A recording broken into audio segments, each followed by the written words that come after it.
Nous avons pour mission de sauver des vies humaines.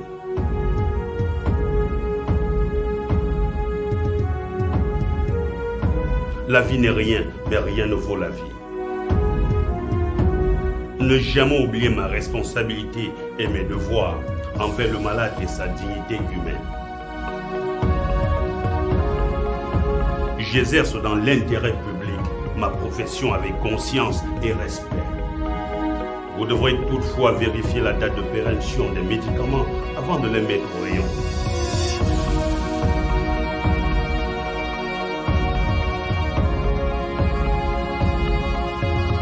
Madame la Présidente, je vous parle la main sur le cœur. Et quelle que soit la décision que vous allez prendre, vous êtes là pour servir la justice. Mais n'oubliez pas, Madame la Présidente, que la justice divine existe. Coupable d'homicide involontaire.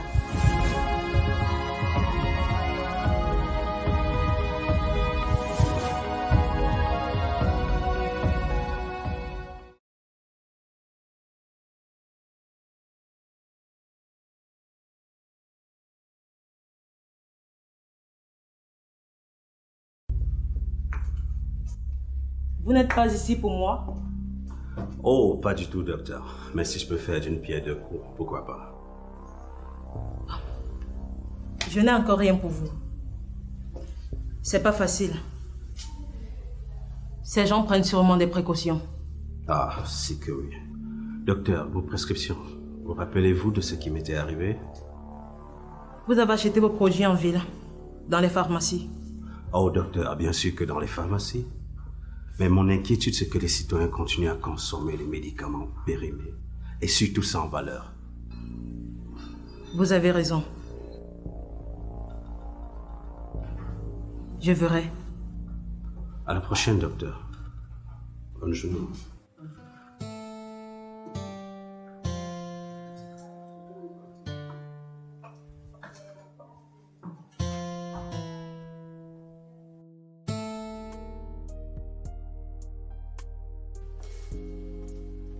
Mais qu'est-ce que tu fous ici?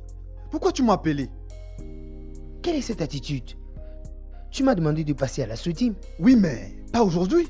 Tu ne me l'as pas précisé. Tu as trouvé quelque chose? Ils ne m'ont laissé aucun temps. À peine j'ai foulé l'intérieur, monsieur m'a demandé de sortir. Et je ne pouvais faire autrement.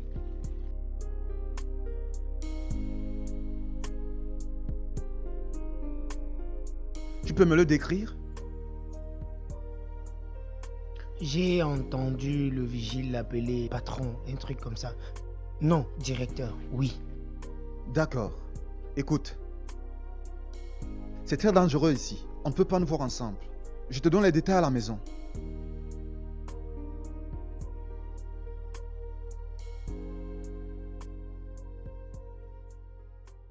C'est déjà quelque chose. Courage, ça va aller. Du côté de la SODIM, j'ai pris contact avec un certain Serge. C'est déjà une belle avancée. Faudra préparer ton rapport pour le commissaire. Je ne pourrai pas être là le week-end. J'ai une urgence. Pas de problème. Des besoins? Oui. Les moyens de transport. Vous savez, ce n'est pas évident de leur filer à pied. Ok. N'oublie pas ton rapport. Surtout, ne te laisse pas abuser. Je t'apprends rien. Ne vous inquiétez pas, je connais mes limites. Si jamais il y a un obstacle, n'oublie pas de signaler. Tu sais, ton corps ne doit souffrir de rien. D'accord.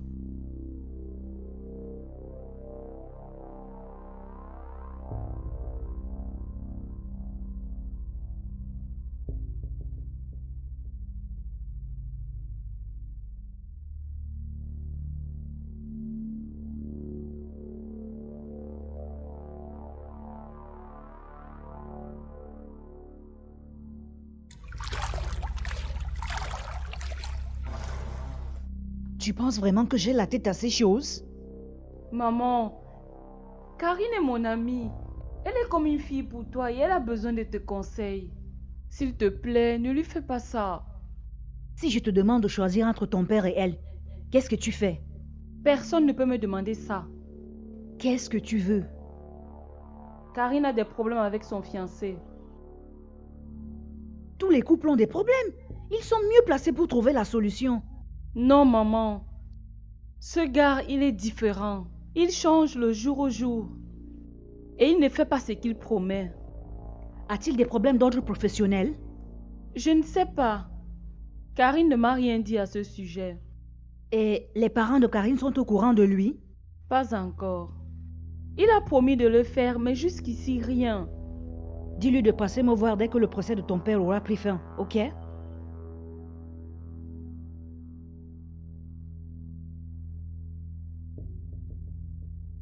C'est donc vrai que papa sera jugé. Je ne sais quoi te dire. Ton père s'est avoué vaincu. Il ne compte plus que sur l'aide de Daniel. D'accord, je vais appeler Karine. Tu peux attendre demain, non? Non, je vais la rassurer. Toutes mes félicitations, ma chérie. Merci, ma belle. Même si tu as zappé mon installation à l'église. Je sais. Tu sais, tout le monde ne voit pas les choses de la même façon. Je suis catholique, tu es presbytérienne. Alors, je voulais éviter toute mauvaise interprétation. Je te rappelle que Dieu est unique, quelle qu'en soit ta chapelle. Ouais, et puis l'essentiel, c'est que tu étais installée. Et c'est une grosse responsabilité. J'espère pouvoir vraiment l'assumer. C'est vrai que ma sœur était absente. Mais je m'en fous. Chacun sait pour quelle raison il vient à l'église. Je dois avouer que j'étais parfois mal jugée. Merci de le reconnaître. Enfin. Toi. Bonjour. Bonjour, mes chéris. Bon, je sens que je n'ai plus rien à faire ici. Oui, chérie, on s'appelle. Surtout, tu n'oublies pas, hein.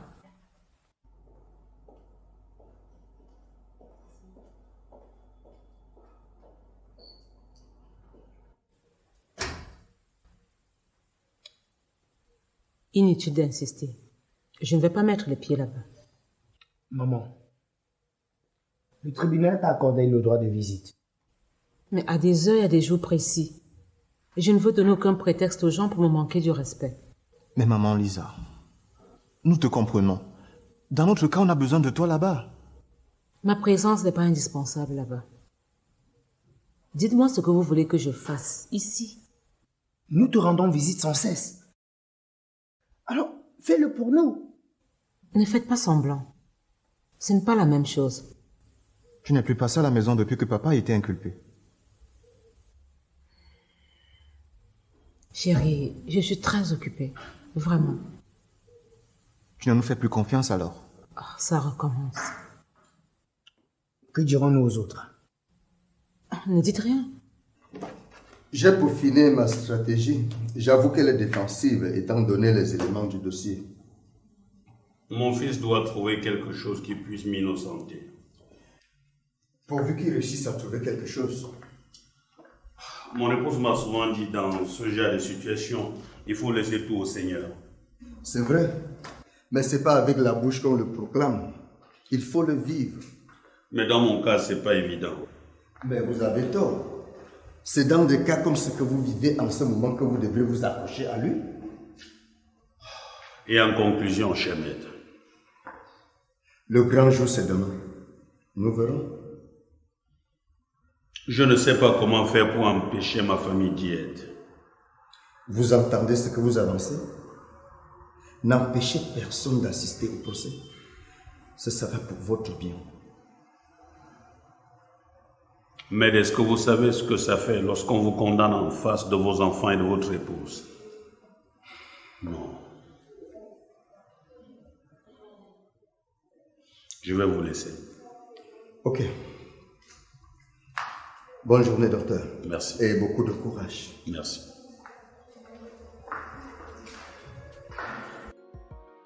Ok, monsieur. La livraison sera faite très tôt demain matin. Merci.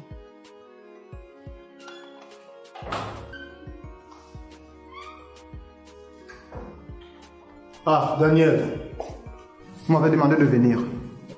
Oui, c'est un malentendu au téléphone. Je m'en excuse. Je t'ai pris pour quelqu'un d'autre. Mais comment est-ce possible? Vous m'avez pourtant appelé par mon nom.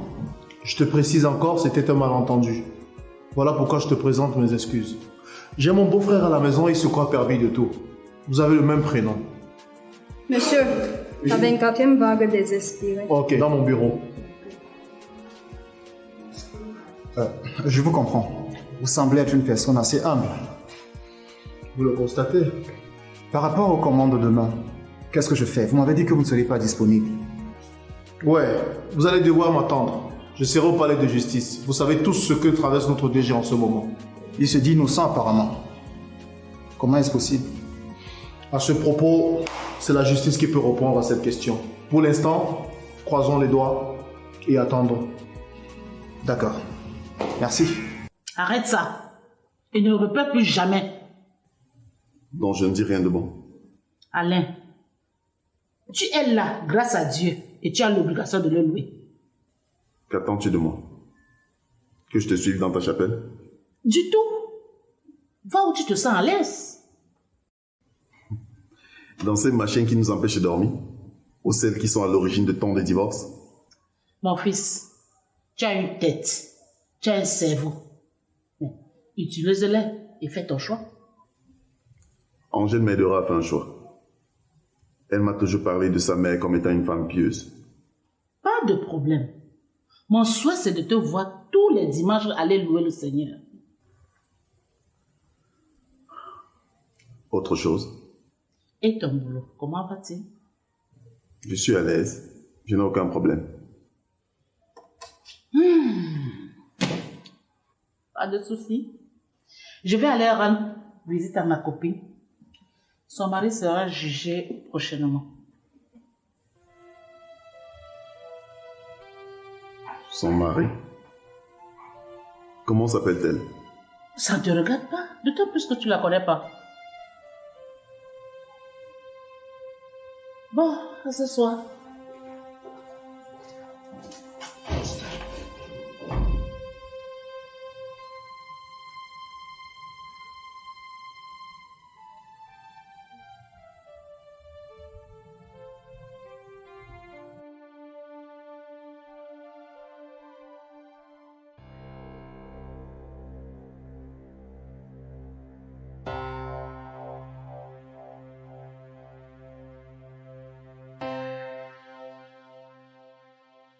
Ça en est fait pour papa.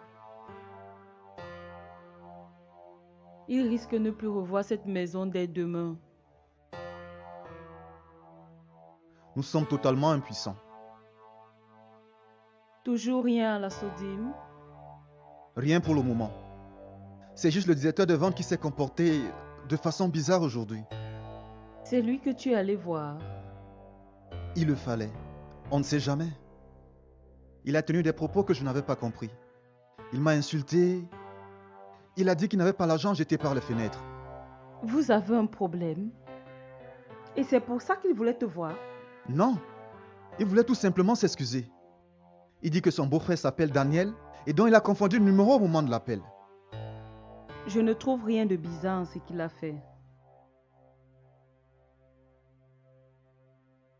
Je n'arrive pas à trouver le sommeil. Écoute, je vais aller me coucher. Demain va être une journée difficile pour nous. D'accord. Je vais aller voir si maman est endormie.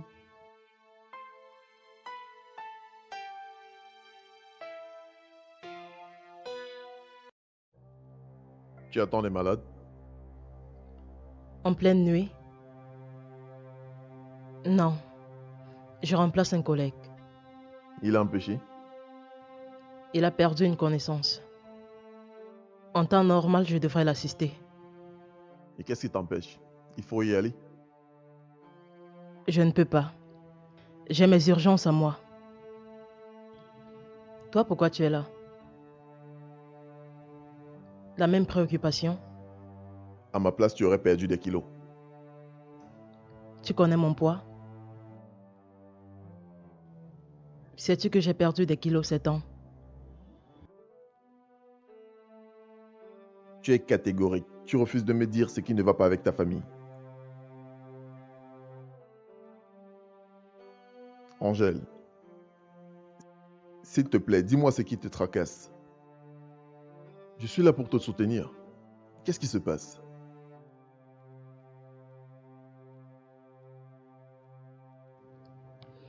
Mon père va être condamné pour une faute qu'il n'a pas commise. Oh. Mon amour. Je suis navré. Dis-moi toute la vérité. Je ne peux pas.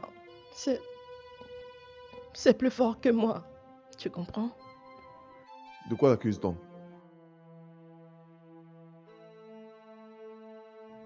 Tu es au courant de cette histoire de médicaments périmés Qui ont causé la mort de centaines de populations. Toutes les preuves montrent que c'est mon père qui est l'auteur.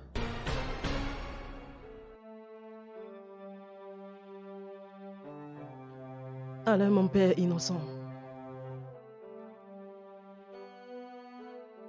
Je le sais, il est incapable de tuer une mouche.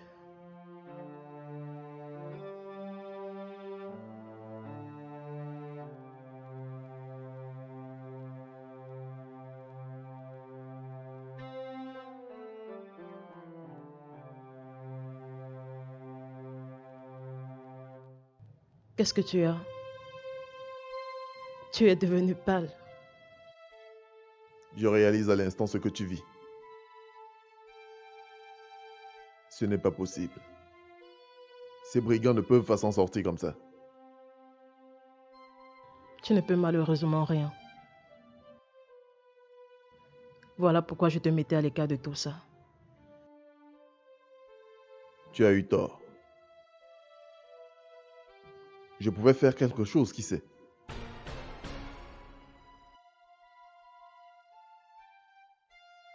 Je ne m'avoue pas vaincu.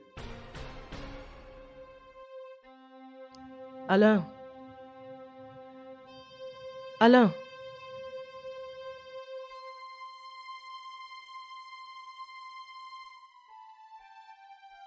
Mon Dieu, protège-le.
Alain, qu'est-ce qui se passe avec toi?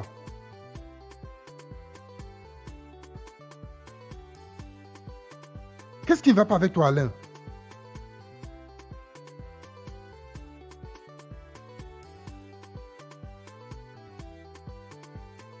Alain, qu'est-ce qu'il y a? Laisse-moi. La vie n'a plus de sens pour moi. Je veux mourir. Ok, si tu veux mourir, pas de problème. Va mourir loin. Ici, c'est pas le lieu pour le faire. Serge, laisse-moi. Ne me pousse pas à te faire du mal. Écoute, Alain, si tu continues, je vais appeler Angèle. Tu veux mourir.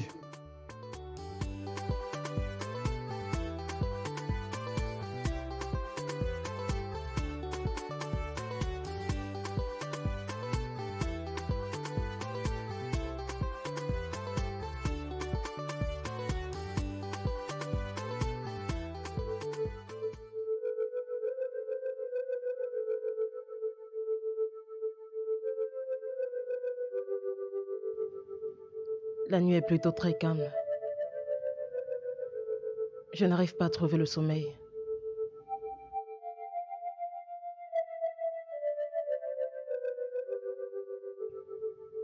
Qu'est-ce que je fais?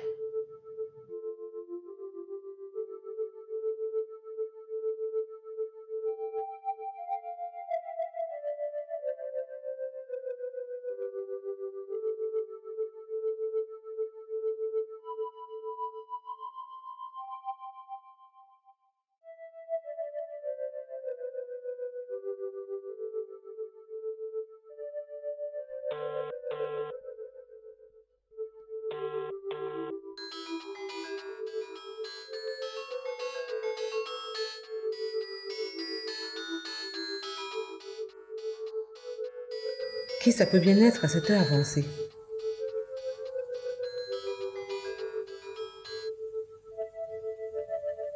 Mais c'est qui ça?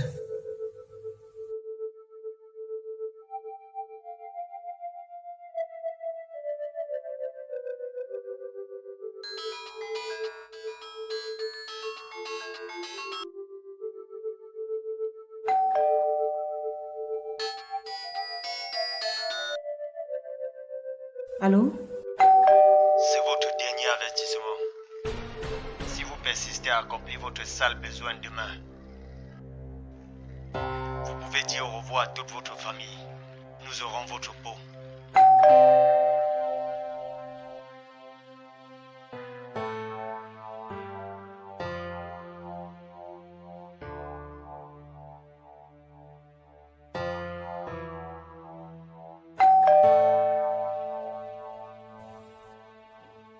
Mon Dieu, qu'est-ce que je fais? Et si c'était lui?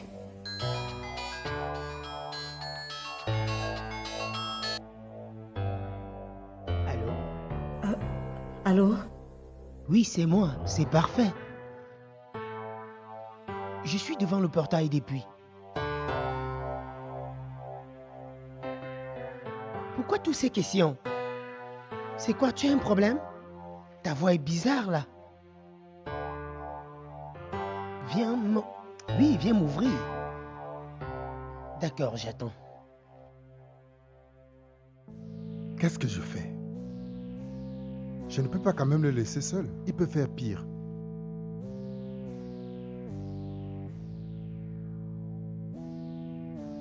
Qu'est-ce qui arrive à Alain? Je ne le reconnais pas. Est-ce qu'il a des problèmes avec Saldusini?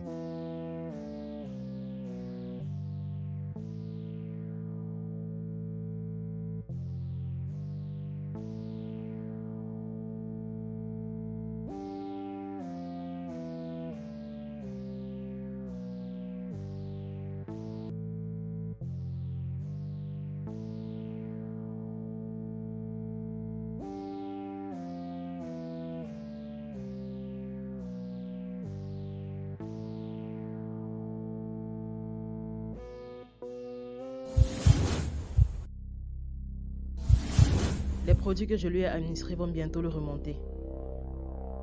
Je pourrai savoir ce qui lui arrive. C'est une bonne nouvelle. S'il te plaît, tiens-moi informé de sa situation. D'accord, je ne manquerai pas. Au point de boire comme tu m'as décrit, je ne crois pas. Il faut qu'on se rapproche de lui. C'est sûr que le gars est victime de déception, gars. J'ai appelé Angèle, elle est venue aussitôt et elle s'est occupée de lui. Je ne comprends rien. Mais il est où? L'heure approche. Tu vas arrêter de m'énerver? Il y a des priorités dans la vie. Comprends-le. Ton Dieu te passe avant ta vie? Cette vie que j'ai fabriquée de toutes pièces? Patrice, je t'ai sorti du trou. Et crois-moi, personne, je dis bien personne ne pourra récolter ce que j'ai sémé.